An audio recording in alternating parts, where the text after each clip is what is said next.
anda bertemu bersama saya sekali lagi, Sharon Kezia, dalam siaran Suara Wanita musim ketiga. Hari ini saya berada di lokasi yang baru. Kalau anda lihat, saya berada dekat tempat Cemalala Taman. Tetapi saya bukan berada di taman. Saya berada di Aldana Blue Lobster Farm. Hari ini kita akan mengupas topik tentang peternakan lobster air tawar bersama dengan Puan Maziah Abdullah Sani. Bila kita sebut tentang peternakan lobster air tawar ini, tahukah anda apakah itu lobster air tawar? Peternakan lobster air tawar merupakan satu bidang usaha baru yang kian mendapat sambutan dalam kalangan peternak-peternak tempatan. Tahukah anda apakah maksud lobster air tawar? Lobster air tawar juga dikenali sebagai lat, sejenis haiwan omnivor yang berasal dari Australia dan Papua New Guinea. Pada awal kemasukan lobster air tawar ini di Malaysia adalah untuk tujuan hiasan semata-mata sahaja.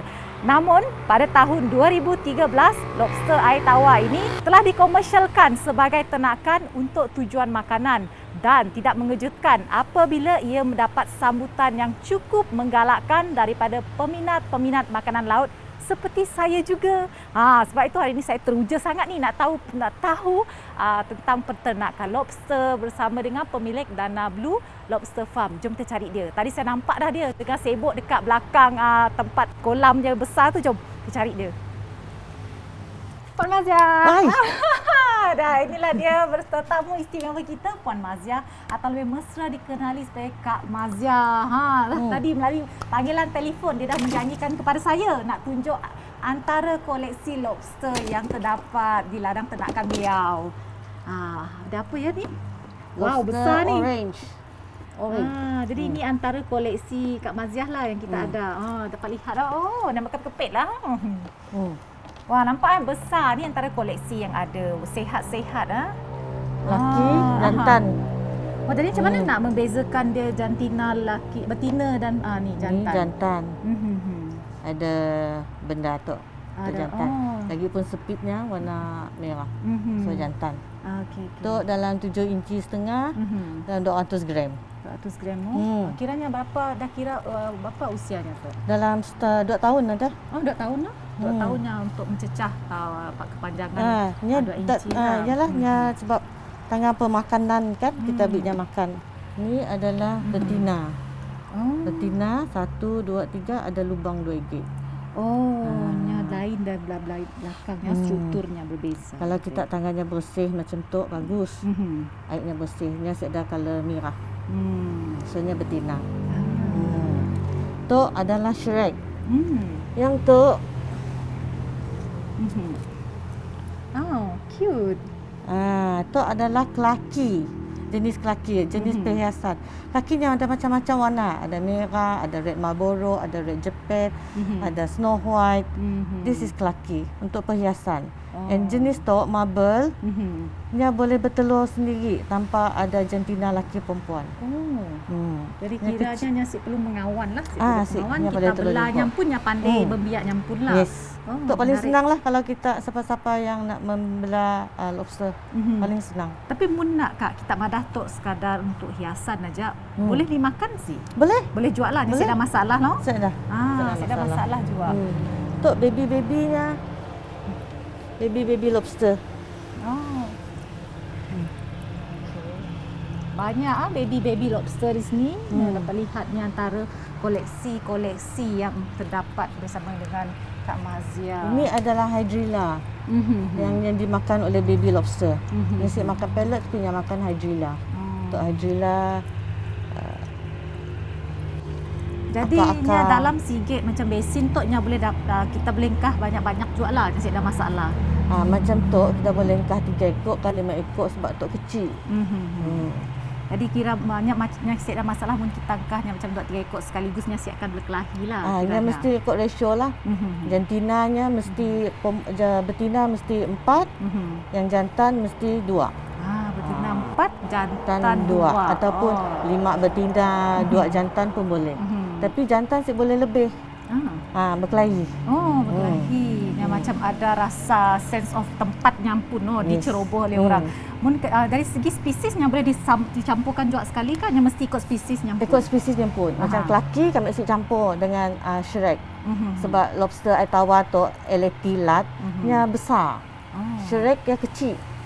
Nya kelak dimakan. Kalau nya ada baby, kita mesti asingkan. Nah, tiap-tiap 2 bulan kami akan mula pengasingan. Kami akan milih kalau yang besar 2 inci kami akan asingkan. Yang seinci kami asingkan. Sebab senang untuk pembesarannya.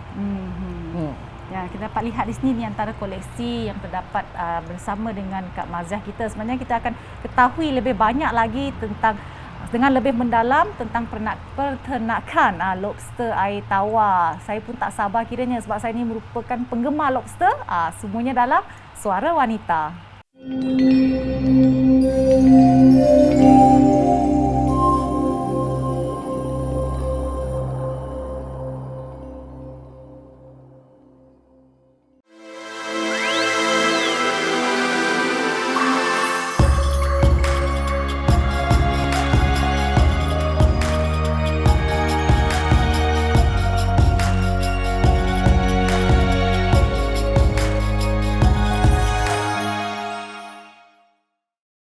Ya, kembali semula anda bersama saya Sharon Kezia dalam siaran Suara Wanita musim ketiga bersama dengan Puan Maziah, iaitu pemilik kepada Dana Blue Lobster Farm. Jadi seperti tadi kita dah lihat antara koleksi lobster yang terdapat di bawah ternakan Puan Maziah memang boleh dikatakan banyak, dan saya tahu bukan mudah untuk dari segi penjagaan dia, dari segi rawatan udang lobster tersebut. Dan mungkin boleh kongsikan sedikit sebagai permulaan kepada penonton, apakah yang mendorong Puan Maziah dalam pertenakan lobster air tawar ini? Saya penternak lobster dah 8 tahun. 8 tahun. Okay. Kursus, pertama kali pergi ke Ipoh. Okay. Pergi kursus belajar daripada Encik Omar Lobster. Balik daripada Sia, kami start menternak lobster. Daripada seekor, 6 ekor, kami start menternaknya lah. Sampai kami dapat mula kolam 13 ringgit di belakang rumah. Kami mula-mula dengan 2 ekor aquarium saja. Dan dengan 12 ekor lobster saja. Dan bilanya dah beranak, kami start lah pindahnya ke belakang sebab cukup tempat. Tapi apa yang pola kita macam sebab sebelum tu kami tahu kita dalam jurusan perhotelan. Tapi macam mana tiba-tiba boleh pandai berubah kepada peternakan lobster tu? Nang sama lain lah jauh aja. Sebab kami inspired by kami pun kakak. Kakak kami Puan Hasanah yang ada kita melihara lobster. Kami nya tukang cari lobster, kami tukang melihara. Yang ada kita mau jadi orang kaya lah. Dapat makan lobster. Macam Hollywood, makan lobster fresh dari belakang rumah. So, dari situ kami start lah. Kami start mencari ilmu bahan-bahan macam ni. Kami nak start menternak lobster tu. Apa yang kami perlu buat. Dari situ kami start perjalanan kami lah. Pergi ke Semenanjung, mencari orang-orang yang dapat ngajar kami. Macam ni kami nak mula dengan lobster tu. Jadi pergi Semenanjung, kami nak jalanlah semua tempat, pergi Johor, pergi Melaka, mencari pengalaman, mencari belajar dengan sifu-sifu. Macam ni nak start.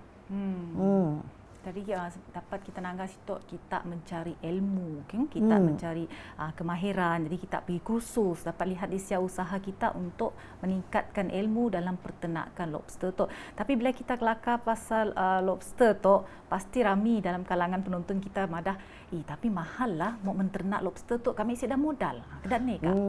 Modalnya senang aja. Kita boleh pakai apa-apa aja. Aquarium boleh, basin boleh. And then kalau kita nak cari barang-barang untuk lobster pun senang. Macam kami dulu kami mau cari rumah lobster, kami pergi ke tempat construction. Orang tengah mula rumah yang apa yang ada lebih-lebih. PVC pipe kami ambil. Kami potong-potong, kami olah lah untuk rumah lobster. Sebab lobster yang hanya perlu ada rumah. Yang suka terang, yang suka gelap. So, mesti ada rumah. So, kalau lobster kita ada 10 ekor, kita pun rumah mesti ada 15 ringgit. Akhirnya bertapuk.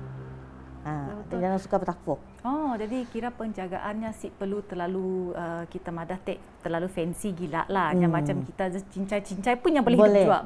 Jadi betul kan kami salah. Adakah benar penjagaan lobster air tawar tu lebih mudah daripada ikan air tawar, sebab lobster tu hanya boleh makan kedak beras, boleh makan kedak sayur, boleh makan kedak kentang berbanding dengan ikan air tawar. Betul. Macam kami, kami sedar gago gila buatnya makan.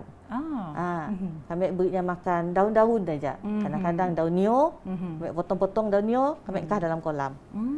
Kelak kita pergi belakang tak nangkal lah. Semua penuh dengan daun nio. And then kami berinya kacang, kami beri kentang, kami beri carrots. Kami beri je lah. Sehari kami berinya makan 2 kali. Kami berinya pellets juga. Pelletsnya mesti mau tinggi protein lah. Macam pellets kami jual, nya ada 40% protein. Nya mesti makan benda yang tinggi protein sebabnya mau cepat membesar. Kalau kita beri nak sedar protein, kuruslah lobster kita. Si gemuk lah nya. Betul ya. Jadi selain daripada kita menjual pellet juga, adakah kita ada jual benih ataupun lava? Okey, kami jual benih, kami jual nya pun makanan. Kami jualnya pun EM, Effective Micro. Ia adalah untuk membersihkan air. EM, Effective Micro. Benda yang kami pula sendiri di rumah. Okey, sebab kalau kami nak beli mahal, so kami pula diri.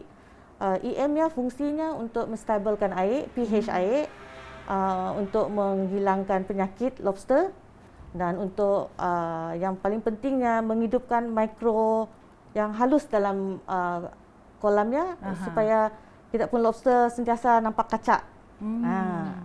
Jadi macam mana dengan penjagaan kolam ya? Adakah air yang perlu ditukar ke perlu gila tukar airnya? Biasanya orang akan telefon kami, madam kami lobsternya mati.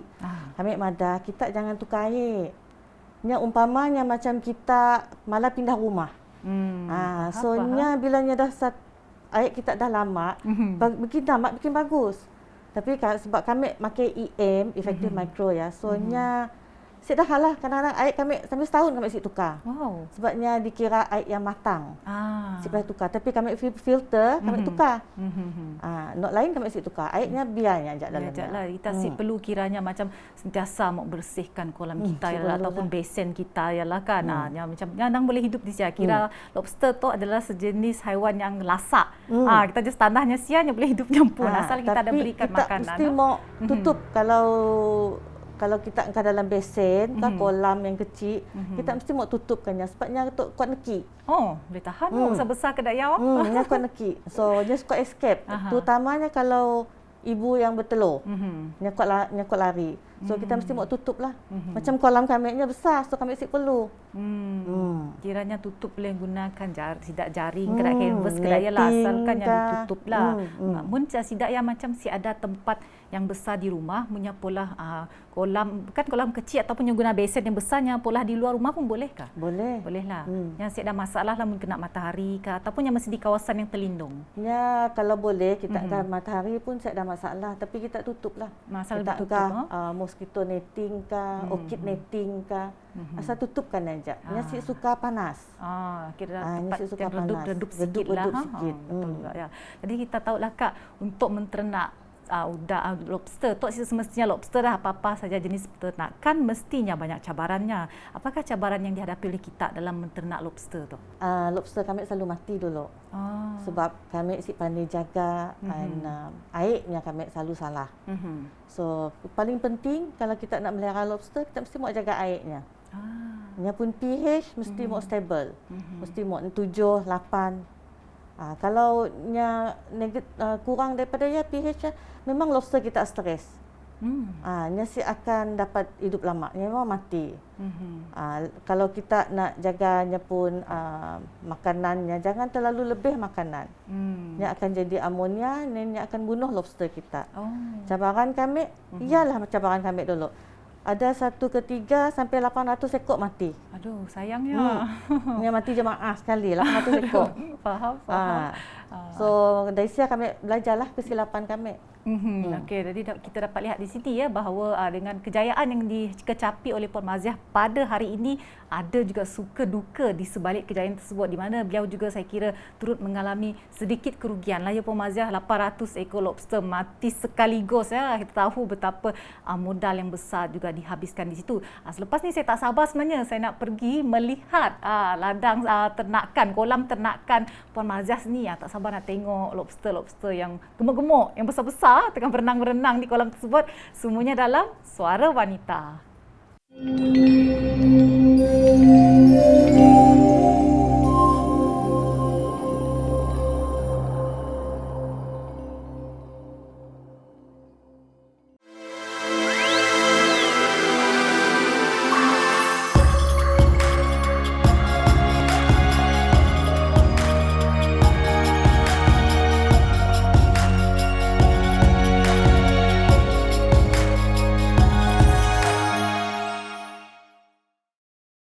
Terima kasih kerana terus kekal setia bersama saya Sharon Kezia dan juga Kak Maziah hanya dalam siaran Suara Wanita musim ketiga. Sekarang ni jika anda lihat saya berada dekat belakang rumah beliau, di mana belakang ini adalah tempat beliau menternak lobster air tawar tersebut.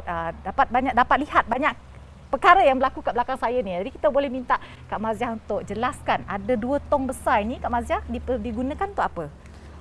Untuk simpan air hujan. Jadi masuk dalam kolam. Jadi kami pakai air pipe, pakai air hujan aja. Jadi kiranya untuk peternakan lobster air tawar tu lebih disyorkan kita gunakan air hujan berbanding air pipe. Contohlah penonton seeda air hujan, menyamuk terpaksa pakai air pipe, seeda masalah kah? Seeda. Seeda lah. Mau tadah air ya sampai 2-3 hari dan masuk udang dalamnya. Baru dapat pakai lah. Mesti tandahkan dulu air lah. Buang Si boleh terus pakai pipe. Buang klorinnya. Tapi kita hidup dalam Malaysia ni, di negara Malaysia ni hujan memang sentiasa ada ya. Jadi boleh stokkan air hujan anda di rumah ataupun bagi yang tinggal di kawasan apartmen ataupun kondominium, anda boleh kita boleh kata timbakan air di kawasan berenda anda tu. Tapi tak sabar ni nak tengok kolam lobster tersebut. Jom. Jadi inilah dia antara kolam yang terdapat di belakang rumah Kak Maziah sendiri. Jadi kalau dapat lihat di sini ada anak dia kecil-kecil ya. Nampak dapat seekor dah. Masih segar lagi. Jantan. Dapat lihat ya, masih segar besar keadaannya. Oh, nasi sepit kah? Saya takut nasi sepit sebenarnya. Migang cepat kita migangnya. Oh, si beranilah kelaknya sepit kami. Saya Kak Maziah kami tahu makan aja. Pegangnya si berani nanti kena sepit. Okey. Tu adalah rumahnya. Jadi Kak Maziah mun kita mau belah lobster tawar tu kita tanah jak kolam kita kedak tok nya seda masalah Seda. Kami simpan daun nio, pakainya pelindungannya, pakainya bertapuk. Semasanya bertukar kulit, yang perlu tempat yang banyak untuk bertapuk. Jadi kami sediakanlah banyak rumahnya, hotel tu. Rumahnya, and then daun-daun nio, dan daun-daun kiambang tu akarnya untuk sidak baby makan, untuk adanya makan. Terdapat lihat. Ini tak susah sebenarnya, susah untuk kita menternak udang lobster air tawar tu. Tapi kelakar pasalnya bersalin kulit tu nak Kak Maziah. Kami difahamkan bahawa untuknya berubah menjadi matangnya perlu melalui proses bersalin kulit sebanyak 9 kali dan risikonya untuk mati dalam proses bersalin kulit dia adalah tinggi. Bagaimana kedak ni kita mau mengatasi situasi tersebut? Kami sebab kami letakkan daun nio, banyak-banyak, and then kami letakkan rumahnya banyak-banyak, and then kalau ada pasu pecah kah, apakah, letak je dalam untuknya bertapuk. Kalau nyawa aku tukar kulitnya selalu mula siang hari. Si malam hari, siang hari. Sebab binatang tu ada sangat agresif. Kalau malam harinya aktif. Kalau malam hari kita datang tak akan nangganya penuh. Dia akan keluar. Akan timbul lah. Dia akan keluar. Kira kinetoknya tidur lah. Tidur dalam. Patut tak berapa nampak. Siang hari dia bertapuk, malam dia akan keluar. So kalau dia bersalin kulit, dia akan mulai siang hari, sip malam hari. Bila dia molting, dia akan ngeluar sejenis ada sikit bau yang akan attract lain lobster untuk makan ikannya. Sebab dia dah lembut bah. Jadi sidak lobster lainnya jadi akan makannya. Sedihnya perlu banyak tempat untuk bertapuk supaya dia dapat menyelamatkan dirinya. Jadi antara langkahnya kita angkah daun nio yang tek lah untuk yang melindungi dirinya pun lah. Bagus, faham. Jadi kita lihat mun dalam sigit kolam tu. Kita agak-agak berapa ikut dalam tu, Kak? Kita boleh angkah dalam 300 dalam tok yang 4 inci. 300 ekor berukuran 4 inci 4 ya dalam inci. kolam sebesar ini, boleh nampak dekat sini. Jadi kita asyik tutupnya pakai netting ke jaring kah? Ada tok. Yang ada tok. Jadinya asyikkan mengikit lah. Asyik. Terpasik lah supaya dayanya asyik akan mikir lah. Sebab kita madah teknya jenis yang agresif dah, cepat nikit. Jadi mun kolam macam tu ni asyik akan nikit lah. Dekit juga lah tapi siapa pun yang akan gugut balik lah. Dia akan dapat lari jauh lah. Okey, faham. Kecualinya keluar daripada lubang tu. Dan kita akan jumpanya dalam parit lah. Memang pernah berlaku lah. Pernah. Kita lihat di sini memang banyak kolam yang telah diusahakan oleh Kak Maziah sendiri. Itu adalah ibu-ibu yang bertelur. Oh, kita dah asingkan tek nak. Ibu-ibu yang bertelur. Okay, jadi tu kami asingkan supaya nyasik dimakan oleh lobster lain lah. Jadi kita mau tutupkannya lah supaya jangan Jadi escape. dekat situ kita boleh nangga 1, 2, 3, 4 no. Ada 4 sangka untuk ibu lobster yang bertelur. Boleh zoom, boleh close up sikit. Dapat lihat ada telur. Itu dalam 300 lebih. Okay. 200 lebih telur kiranya munnya berjaya yang akan beranak 200 lobster yang anak-anak lobster. Banyak ya. So kalau ada tempat yang untuk ibu-ibu bertelur, jangankan filter. Sebabnya akan disedut. Okay. And then kita angkat netting, ada orchid netting dah bahaya. Ada menangga dalamnya ada netting. Supaya babynya dapat bertapuk. Dia kira sitoknya macam buat ibu dan anak lah. Ibu bersalin. Kita asingkan di sitok semua lah. Semua sitok. Okay. Sitok sik dari kacau lah. Di tempat untuknya bertapuk, pasu pecah-pecah. Semua kita angkah dalam tok lah supaya dapat bertapuk. Okay? Dapat lihat di sini. Jadi sebelum kita bukan menamatkan lah. Kita melabuhkan tirai. Biasa memang semasa sentiasa mencuburi kita lah Kak. Mungkin kita boleh berikan sedikit nasihat kepada peternak lobster udang air tawar tu ataupun mungkin peternak yang baru mau berjinak-jinak dalam menternak lobster air tawar tu. Berikan sedikit tips ataupun nasihat dan pesanan kepada penonton kita hari tu. Mau banyak sabar. Betul, banyak sabar. Cari ilmu. Dalam YouTube ada bagi berkhususkan kami pun boleh. Betul. Mesti mau banyak ilmu. Baru dapat berjaya macam tu. And then sekarang kan government dapat nolong. Mintalah dengan kerajaan nolong kita. Betul. Banyak dana dan bantuan yang diberikan oleh kerajaan untuk membantu peternak dan peladang-peladang di luar sana. Jadi kami harapkan paparan kami pada minggu ini memberi anda inspirasi dan galakan khususnya kepada penonton yang mempunyai hasrat atau keinginan untuk berjinak-jinak dalam peternakan lobster air tawar. Sehingga kita bertemu lagi dalam episod akan datang. Terus kekal setia bersama saya Sharon Kezia pada setiap hari Selasa pukul 9.30 pagi hanya di TVS saluran 122 Astro dan MyTV. Saya Sharon Kezia hanya dalam siaran Suara Wanita menginspirasikan duniamu. Jom kita sama-sama pada. Bye-bye.